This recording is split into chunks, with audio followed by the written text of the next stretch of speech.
भला मैं कैसे तुम्हारी जमीन को हड़प सकता हूं? ऐ अल्लाह, ये खातून जो मैंने ऊपर इल्जाम लगा रही है, ऐ अल्लाह इसको अंधा बना दीजिए।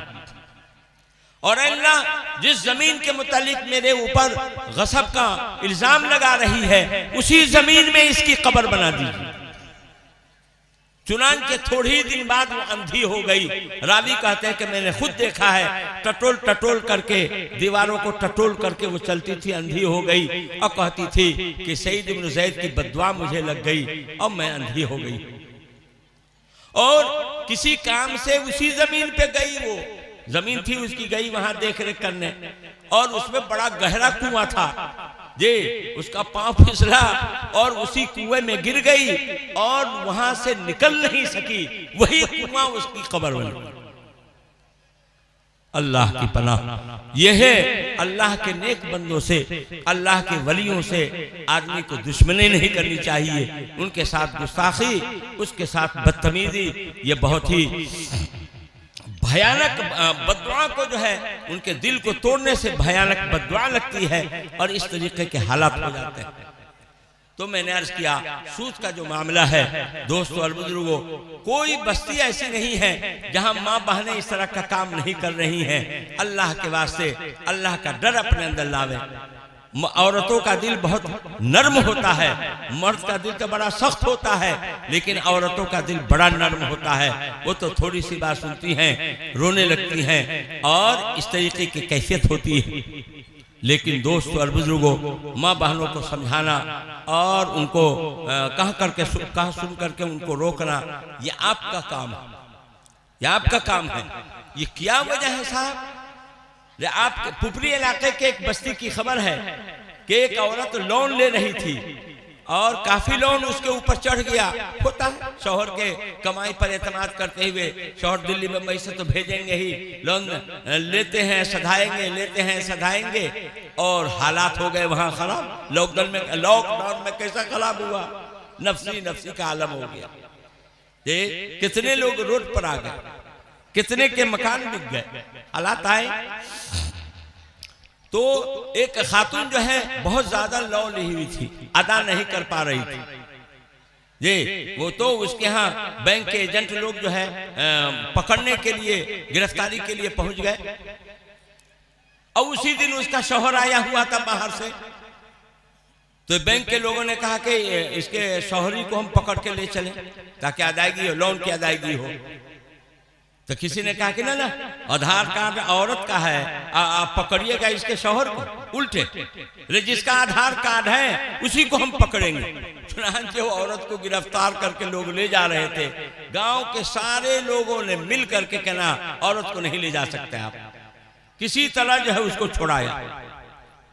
ये किसी खातून के ऊपर लोन चढ़ता है ये, तो कभी ऐसा होता है उसका एजेंट कहता है फलां जगह फलां साहब से जाकर के मिल लो, हो सकता है कि ये लोन तुम्हारा माफ हो जाए। अब वो वहां जाती है तो अपनी इज्जत को भी गंवाती है और इस तरीके के हालात पेश आते हैं। अल्लाह के महबूब हुजूर सरवर आलम सल्लल्लाहु अलैहि वसल्लम ने इरशाद फरमाया, शबे मेराज में जन्नत के हालात भी आपको बतलाए गए, जहन्नम का भी मुशाहिदा कराया गया। जहन्नम के अंदर देखा आपने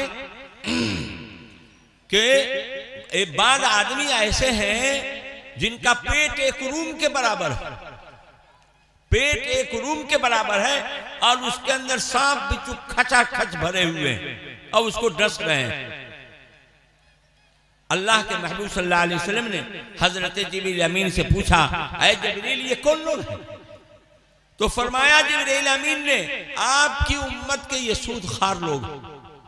अल्लाह की पनाह, अल्लाह हमारी आपकी पूरी उम्मत की हिफाजत फरमाए ये। और बाद रवायतों में आया कि आपने देखा कि खून की नहर और उसमें बड़ा बड़ा पत्थर रखा हुआ है।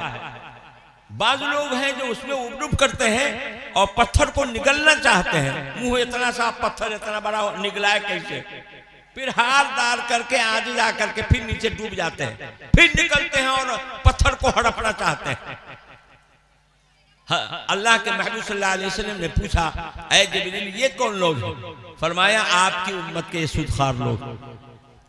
दोस्तों और बुजुर्गों, अल्लाह हमारी आपकी पूरी उम्मत की हिफाजत फरमाए। सूद का मामला बहुत ही संगीन मामला, इसलिए मेरी माँ बहनें भी बैठी हुई हैं, वो भी सुन रही हैं। अल्लाह के वास्ते जो मिंबर बन गई हो सूदी लोन देने दिलाने के लिए, अल्लाह के वास्ते अपने मिंबर, अगर कोई मिंबर बनाने आता है तो दुरदुरा के उसको भगा दे। क्या कहते हैं, बढ़नी मार के खपड़ी, बढ़नी मार के खपड़ी दूर दूर दूर जाता है कि नहीं, यहाँ से हम नहीं मिंबर बनेंगे न बनावेंगे। तो अल्लाह को यही अदा पसंद आ जाए और आपके मग़फ़िरत का सामान हो जाए। जी अब सिद्क़ दिल से तौबा कर लें, जो लोन आप पर है उसको जल्द से जल्द अदा करके फ्री हो जाएं। मौत बरहक है, किस्मत मौत आएगी, किसी को कुछ मालूम नहीं है। अल्लाह को नाराज करके आप जाएंगी तो अल्लाह बहुत बड़े खसारे की बात होगी, अल्लाह को नाराज करके जाना। तो मेरी माँ बहनों, और इसलिए तुमको हम मुखातब बना रहे हैं कि सबसे ज्यादा मुलव्विस में इसमें औरतें हैं। रे कनवा हो चाहे कंचनपुर हो चाहे बसौलपुर वरिया हो, सब जगह के यही हालात हैं।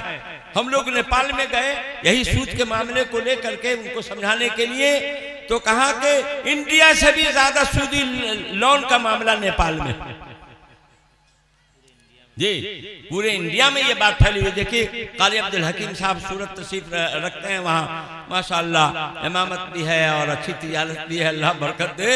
ये फरमा रहे हैं कि पूरे इंडिया में ये अब कहते हैं कि हमारी दुआ कबूल हो, हमारी परेशानियां दूर हो। परेशानियों को तो आप अपने सर पर ला रहे हैं, खुद ला रहे हैं। परेशानियां दूर कैसे होंगी? सूद से दूर होंगी, सूदी लोन से।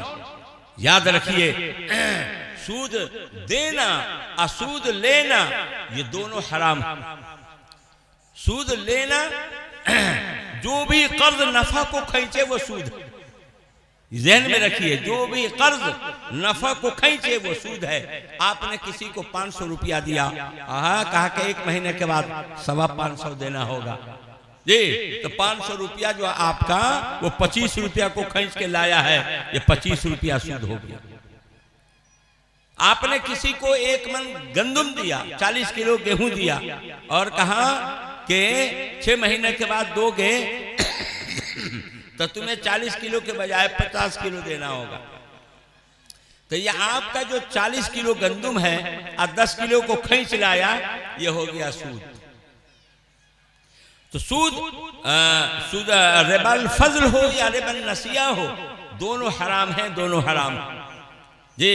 अब आप कहिएगा कि सूद लेना एक है सूद देना। सूद देना इज़्तिरार की हालत में इसकी गुंजाइश। सूदी इज़्तिरार का मतलब यह है, खुद कुरान कहता है फमन तुर्रफी मखमसतिन, जो आदमी मखमसा की हालत में पहुंच जाए, ऐसी हालत में पहुंच जाए कि अगर हराम चीज को इस्तेमाल नहीं करेगा तो उसकी जान चली जाएगी जी। तो ऐसी हालत में हराम चीज को इस्तेमाल करके अपनी जान बचाना जरूरी है, जरूरी। मिसाल के तौर पर एक आदमी के गले में हड्डी अटक गई, पानी नहीं है, शराब है। अगर शराब के चंद घोट ले करके हड्डी को नीचे उतार लेता है तो ठीक है, वरना यही में हड्डी फंसी रहेगी, मर जाएगा। तो उसके लिए जरूरी है कि शराब के चंद घोट पी करके हड्डी को नीचे उतार ले। एक आदमी है जिसके घर बिल्कुल फक्र फाका है, ये सारे लोग फाका ज़दा हैं, जान पर आ गई है, बच्चे बिलबिला रहे हैं, भूख से मरेंगे। तो उसके लिए इजाजत है कि मुर्दार हो, खिंजीर हो, कुछ भी हो जिससे वो जान बचा सकता है तो बचाए। मैं नहीं कहता हूं, मेरा आपका कुरान कहता है जी, ये है इजाजत। लेकिन ऐसी क्या हालत है, 500 रुपया जो मिल जाएगा, एक बकरी तो हो जाएगी। 10 रुपया में मिंबर बन गए, अब 500 रुपया मिल गया, 1000 रुपया मिल गया तो बकरी तो हो जाएगी। अब बकरी से फिर इतने बच्चे हो जाएंगे, और वो बच्चे को बेच करके फिर जो है गधा हो जाएगा, और गधा गधी को बेच करके घोड़ा हो जाएगा, और घोड़ा घोड़ी को बेच करके हाथी और ऊंट ले लेंगे, और हाथी ऊंट को बेच करके बिल्डिंग बना लेंगे। अरे शेख चिल्लू का ख्वाब, शेख चिल्लू का ख्वाब देख रहेगा। शेख टिल्लू का वाक़या भी आप लोगों ने सुना है कि नहीं? शेख टिल्लू का ख्वाब सुना है कि नहीं भाई? शेख टिल्लू का ख्वाब यह है कि वो जो है, एक आदमी ने कहा कि देखो ये घी का कंटर है, कनस्टर, इसको ले चलो फला जगह पहुंचा दोगे ना तो हम तुमको इतना रुपया देंगे, 50 रुपया देंगे, 100 रुपया देंगे। अब कंटर जो है सर पर रख लिया और अब जो है प्लान बना रहा है, 100 रुपया मिलेगा तो मुर्गी ले लेंगे, मुर्गी जब बच्चा देगी तो बकरी ले लेंगे, अब बकरी सब बच्चा देगी तो घोड़ा ले लेंगे, घोड़ा जब अच्छा खासा हो जाएगा तो चढ़ेंगे, और ऐसे चढ़ेंगे, ऐसे जो पांव फैलाया ना बस कंटर गिर गया और घी नुकसान हो गया। अब कंटर वाले ने कहा रे हमारे घी को सबको गिरा दिया, कहा कि हमारा घोड़ा खत्म हो गया है और आपका कंटर का तेल जो खत्म हो गया तो क्या हुआ? ये हुआ शेख टिल्लू का ख्वाब। शेख टिल्लू का ख्वाब मत देखिए। अल्लाह ने कुव्वत दिया है, इल्म दिया है, हुनर दिया है, बाजू में ताकत दी है जी। माँ बहनें सिलाई करके हो, दस्तकारी करके हो या और कुटौना पिसौना करके हो, जैसे हो हलाल रास्ते से पैसा कमाइए, उसमें बरकत होगी, बरकत होगी। और ये सूदी जो लोन है और लेन देन है बिल्कुल हराम है, हराम है, ऐसा मत कीजिए।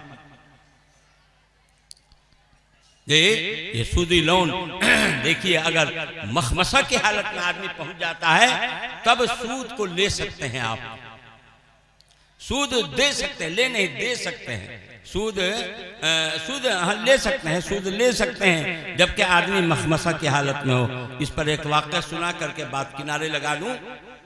बुजुर्गों में हजरत अब्दुल्लाह इब्न मुबारक रहमतुल्लाह अलैह बहुत बड़े बुजुर्ग भी गुजरे हैं और बहुत बड़े मुहद्दिस भी गुजरे हैं। एक दफा इन्होंने हज का प्लान बनाया कि हज को जाना है, पूरी तैयारी हो गई। एक दिन रात में ऐसी खाने के लिए बैठे हुए थे तो घर के लोगों ने सूखी रोटी ला करके रख दिया। कहा कि क्या सालन आज नहीं बना है? तो ना सालन नहीं बना है आज। तो पड़ोस में से कोई से ला के लेना हो, कुछ सालन होता है ना, किसी आदमी के घर अगर ऐसी सूखी रोटी है तो आस पड़ोस में जब किसी के यहाँ से लेते हैं, मंगवाते हैं और लोग दे भी देते हैं। दाल नहीं हमारे यहाँ तो दाल ले लिया, सालन नहीं है तो सालन ले लिया, ये कोई ऐब नहीं है, अच्छी बात है। हजरत अब्दुल्लाह मुबारक के घर के आदमी बगल में गए सालन लेने, तो उस घर के आदमी ने कहा कि गोश्त मेरे यहाँ पका है, वो गोश्त मेरे लिए हलाल है, आपके लिए हराम। अरे हजरत अब्दुल्लाह इब्न मुबारक रहमतुल्लाह अलैह से लोगों ने आकर के, उनके घर के खातून ने आकर के यही कहा कि मैं तो फलाने के यहाँ गई थी, लेकिन उन्होंने कहा कि मेरे यहाँ गोश्त पका है, वो गोश्त मेरे लिए हलाल है, तुम्हारे लिए हलाल नहीं। हजरत अब्दुल्लाह इब्न मुबारक बहुत बड़े मुहद्दिस, बहुत बड़े फकीह हैं, समझा रहे? ऐसा क्या मामला है? अब पीछे पड़े, छानबीन किया तो घर के लोगों ने कहा कि मेरे यहाँ इतने दिनों से फाका है, भूख से मेरे बच्चे बेताब हैं, फला जगह गधा मरा हुआ था, उसका कुछ हिस्सा गोश्त का काट करके ला करके मैंने पकाया है अपनी जान बचाने के लिए, इसलिए ये गोश्त मेरे लिए हलाल है और तुम्हारे लिए हलाल नहीं। हजरत अब्दुल्लाह इब्न मुबारक रहमतुल्लाह अलैह बहुत रोए और हज का की जो भी रकम थी सब ले जा करके पड़ोसी को दे दिया कि इसको तुम इस्तेमाल करो, और हज का प्रोग्राम मुलतवी कर दिया। उस साल जो हज को लोग गए थे, जब हज करके वापस आए तो हजरत अब्दुल्लाह इब्न मुबारक रहमतुल्लाह अलैह उनको मुबारकबादी देने के लिए गए, उनसे दुआ लेने के लिए गए। अल्लाह आपको हज मुबारक फरमाए, मेरे लिए दुआ कर दीजिए। तो हाजी साहब कह रहे आप भी तो हज में थे ना, आपको बैतुल्लाह शरीफ का तवाफ करते हुए देखा है, हजरे अस्वद को बोसा लेते हुए देखा है, ये मिना मुजदलिफा में आपको देखा है शैतान को कंकरी मारते हुए, आप भी तो थे हज में।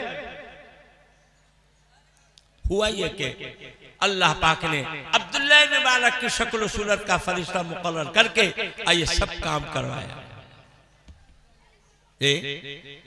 उसी जमाने में एक बुजुर्ग ने ख्वाब में देखा कि दो फरिश्ते हैं। एक फरिश्ता दूसरे फरिश्ते से पूछता है कि इन साल हज में कितने लोग आए हैं। दूसरा फरिश्ता कहता है कि इतने लोग आए। तो कितने लोगों का हज कबूल हुआ है? तो दूसरा फरिश्ता जवाब देता है कि सबका हज पेंडिंग में पड़ गया, एक आदमी की वजह से सारे हाजियों का हज कबूल हुआ। तो कौन है वो? अब फरिश्ते आपस में गुफ्तगू कर रहे हैं, वो कौन है? तो दूसरे फरिश्ते ने कहा कि अब्दुल्लाह इब्न मुबारक, उन्होंने अपने हज की पूरी रकम अपने पड़ोसी के हवाले कर दिया जो कई दिनों से फाकाज़दा थे। अल्लाह ने उनके इस अमल को इतना कबूल फरमाया कि इनकी बरकत से सारे हाजियों का हज कबूल हुआ है। दोस्तों और बुजुर्गों, कहाँ हैं आप? जी, इससे तो एक बात ये समझ में आई कि वाकई में अगर कोई इस तरह मखमसा की हालत में, इस्तिरार की हालत में पहुंच जाए तो हराम चीज से भी अपनी जान बचा सकता है। अगर आपकी यही हालत हो जी, और यही अगर हालत है, किसी के घर की फाकाज़दा है, कोई शक्ल नहीं है, भूखमरी और मरेगा भूख के मारे, तो चलो भाई सूदी लौन ले लो और खाओ। लेकिन अगर ये हालत नहीं है तो मेरी माँ बहनों, आपके लिए ये सूदी लोन ये हराम है, हराम है, हराम। आज तो पैसा बढ़ता हुआ नजर आ रहा है, लेकिन मरने के बाद बहुत सख्त मामला होगा, बहुत सख्त मामला होगा।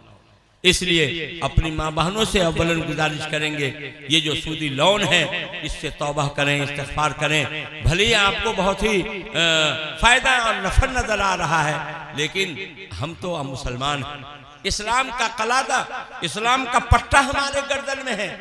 जैसे जानवर के गर्दन में आप गर्दानी लगाते हैं और नाचते हैं और उसकी नकील अपने हाथ में रखते हैं, ऐसे ही हमारी नकील, हमारा पट्टा अल्लाह के हाथ में है, अल्लाह के महबूब हुजूर सरवर आलम सल्लल्लाहु अलैहि वसल्लम के हाथ में है। जहां ले जाएंगे हमें वहीं जाना है।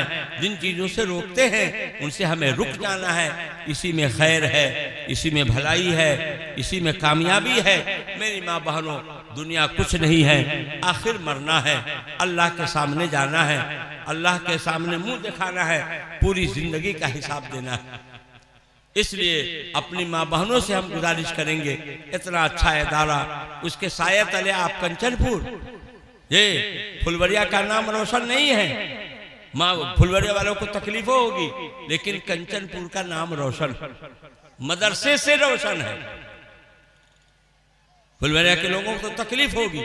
इससे पहले भी इजलास मैंने कहा, इतनी बड़ी बस्ती, कोई अच्छा बाफैज है तो फैज़े का नाम का ना मदरसा है तो फैज़े नाम का मदरसा, लेकिन नाम है जी तो बंदरबाट, शिराजा बिखरा हुआ है। इतनी अच्छी बड़ी बस्ती शिराजा बिखरा हुआ है, और ये छोटी सी बस्ती शिराजा बंदी है। मानने का जज्बा है और माशाअल्लाह मिलजुल करके ताउन के साथ मदरसा चला रहे हैं। इस मदरसे के नाम की वजह से आपका नाम रोशन,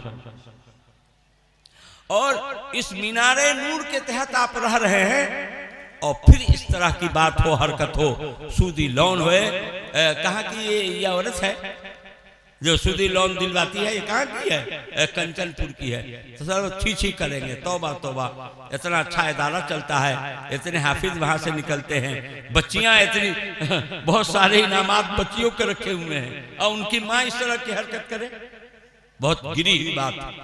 दोस्तों, सारा कसूर माँ बहनों का नहीं है, आप मर्दों का भी है। अर्रिजालु कव्वामूना अलन निसा, मर्द औरतों पर हाकिम। आपकी इजाजत के बगैर, आपके मर्जी के बगैर ये माँ बहनें कैसे लोन का काम, सूदी लोन का जो है काम क्यों कैसे कर रही है? आपके इल्म में नहीं है। बड़े ताज्जुब की बात, कल क़यामत के दिन आप भी गिरफ्त से बाहर नहीं होंगे, क्योंकि आप खाना कपड़ा जोड़ने वाले आप, मकान का इंतजाम करने वाले आप, और सब चीज को मुहैया करने वाले आप, और आपके इल्म में नहीं है। ये सूदी लोन में जहाँ आगे बढ़ती जा रही है, आगे बढ़ती जा रही है। इसलिए आप मर्दों से भी गुजारिश है जी, थोड़ा आप चौकन्ना हो, बेदार हो, मारपीट नहीं करना है। कल से जो है फिर हमें ही गाली आप सुनवाइएगा। मारपीट नहीं करना है, हिकमत से, नरमी गर्मी से समझा बुझा करके, अल्लाह का खौफ, अल्लाह का डर दिला करके इनको रोकने की कोशिश करें। आप भी अजर सवाब में शरीक हो जाएंगे। हमारी माँ बहनें बेइंतहा अजर सवाब पाएंगी अगर ये तौबा कर लेती हैं और दूसरे बहनों को भी रोकती हैं। ये एक बड़ा काम हो जाएगा। इस्लाह माशरा का आपका इजलास, माशाअल्लाह माशरे के इस्लाह के लाइन से ये बात जहन में आई। हम लोगों ने कहलवा से जो तहरीक चलाई है, माशाअल्लाह दसियों जगह इस तरह की बात आई है, माँ बहनों के समझ में आया है। बहुत सारी जगहों पर माँ बहनों ने तौबा करके और मिंबरी शिप अपना ख़त्म करके और सूदी लोन देने दिलवाने से बिल्कुल रुक गई हैं। अल्लाह हमारी माँ बहनों को भी हिम्मत दे, तौफीक दे। आप बुजुर्गों दोस्तों से भी गुजारिश है कि आप भी थोड़े फिक्रमंद हों और हरगिज हरगिज सूदी लोन अपने घर के अंदर आने नहीं दें। सारी बरकत चली जाएगी, नहुसत आ जाएगी, बरकत चली जाएगी। याद रखिए, असल चीज कसरत नहीं है, असल चीज बरकत। एक आदमी की आमदनी 50,000 हो अब महीना खत्म होते होते कुछ कर्जे हो जाए, यह बेबरकती। और एक आदमी की आमदनी 8-10 हजार है, अब महीना खत्म होने पर कुछ बचत भी, यह बरकत। असल चीज बरकत। 50,000 कैसे खत्म हो जाएगा और 10,000 में कैसे काम चल जाएगा? जरूरियात सब अल्लाह के हाथ में। बीमारी का सुराख फूट गया, घैला में पानी भर लीजिए और सुराख कर दीजिए, ऊपर से पानी डालते चले जाइए और नीचे से पानी बहता चला जाएगा। अल्लाह ने बीमारी को फैला, बीमारी का सुराख फोड़ दिया। बीवी बीमार तो बच्चे बीमार, तो माँ बीमार, तो बाप बीमार, और भाई बीमार, बहन बीमार, सब सुराखों से पानी बह रहा है, पैसा बह रहा है। ये और किसी आदमी की मुकदमा के लाइन से पानी बह रहा है और बहुत सारे सुराख हो जाते हैं। और किसी आदमी की तनख्वाह 8-10 हजार है, लेकिन अल्हम्दुलिल्लाह बीमारी आजारी से, अरे सर्दी जुकाम बुखार ये तो मामूली चीज है, ये तो होते रहता है। कुछ तो धक्का मुक्का लगना चाहिए ना। हमेशा सेहतमंद रहेंगे तो अल्लाह की तरफ रुजू कैसे होंगे? अल्लाह के सामने रोए धो कैसे करेंगे वो? तो इस तरीके से जो है ना, कसरत असल चीज नहीं है, असल चीज बरकत है। इसलिए कहते हैं कि हलाल रिज्क हो, बरकत वाली रोजी हो, ये असल अल्लाह से मांगनी चाहिए। ये चंद बातें हमारे और आपके सामने आई। अल्लाह पाक हम सबको कहने सुनने से ज़्यादा अमल की तौफीक नसीब फरमाए। या अपना जो इस्लाह माशरा का इजलास, अल्लाह इसको भरपूर कामयाब फरमाए। इससे भी बढ़कर यह है, अपना जो मदरसा मिरकातुल उलूम चल रहा है, अल्लाह पाक बेइंतहा कबूल फरमाए। पढ़ने वालों को, पढ़ाने वालों को, नज़्म इंतज़ाम करने वालों को, ताउन देने दिलवाने वालों को, अरे मोहब्बत की नज़र से देखने वालों को अल्लाह सबको कबूल फरमाए और सबको अपने शाया निशान अजर अजीम नसीब फरमाए। पूरे शिराजा बंदी के साथ, पूरे इत्तेहाद और इत्तेफाक के साथ जी इस मदरसे को आप चला रहे हैं। अल्लाह आपको मजीद हिम्मत दे, तौफीक दें। इसी इत्तेहाद और इत्तेफाक का मुजाहरा करते हुए चलावें। तालीम और तरबियत अच्छी हो, मालियात का हिसाब साफ सुथरा हो। हम लोग तो कई मदरसे में जाते थे, यही 2 बॉल बोलते हैं, तालीम और तरबियत मजबूत हो। आप कैसे समझेंगे? मौलाना लोग समझेंगे तालीम और तरबियत हुई कि ना हुई, लेकिन ये जो इनामात दिए जाएंगे, देखिए तो एक लाइन से है, यहाँ से वहां तक। इससे समझ में आया कि ना तालीम हुई है, तभी ना मुमतहिन लोगों ने पास किया है, ये इनाम के मुस्तहिक हुए हैं बच्चे और बच्चियां। तो तालीम और तरबियत सही है। आपने इनके बच्चों की तलावतों को सुना, नात खानी को सुना, इनके मुकालमा, इनके तकरीरों को सुना, उससे तो अंदाज आपने लगाया कि ना कुछ पढ़ा है। इतने कमसिन बच्चे हैं, इतनी अच्छी तिलावत और इतनी अच्छी नात और इतनी अच्छी तकरीर, कुछ तो असातिज़ा ने मेहनत किया है, तब तो ऐसा है। और दोस्तों और बुजुर्गों, मालियात का हिसाब साफ सुथरा है। अब क्या करना है? हमको मौलाना सलमान साहब से पैसा भी नहीं लेना है, हमको तो इनसे तालीम लेनी है। अब मालियात का हिसाब साफ सुथरा रखते हैं, अल्हम्दुलिल्लाह हो गया काम, और कुछ नहीं चाहिए। दिल खोल करके शरह सद्र के साथ जी कभी कोताही और दूध के धुले धुलाए न हम हैं न आप हैं, कोई नहीं है जी। तो उलमा का जो इकराम है एहतराम है वो भी बरकरार रहे और इदारा तरक्की भी करता चला जाए। आपस के बाहमी ताउन से जब काम होता है अल्लाह की तरफ से बरकत होती है, मदद होती है और इदारा तरक्की करता है। और जहाँ इख्तलाफ इंतशार हो और शिराजा बिखरा हुआ हो, सब आदमी 1.5 की मस्जिद अलगे अलगे बनावे। बात बस्ती ऐसी है 7 मदरसे हैं, मत तेरी भला पागल हो गए लोग। बस्ती एक बस्ती में 7 मदरसे हैं, सबको मुहतमिमी अन्नाजिमी बनने का शौक है। क्या तुक है साहब, ये एक हो और मजबूती से जो है और बिल्कुल अच्छे ताउन के साथ और मजबूती के साथ इदारा को चलाना चाहिए। अल्लाह पाक हम सबको कहने सुनने से ज्यादा अमल की तौफीक नसीब फरमाए। वमा अलैना।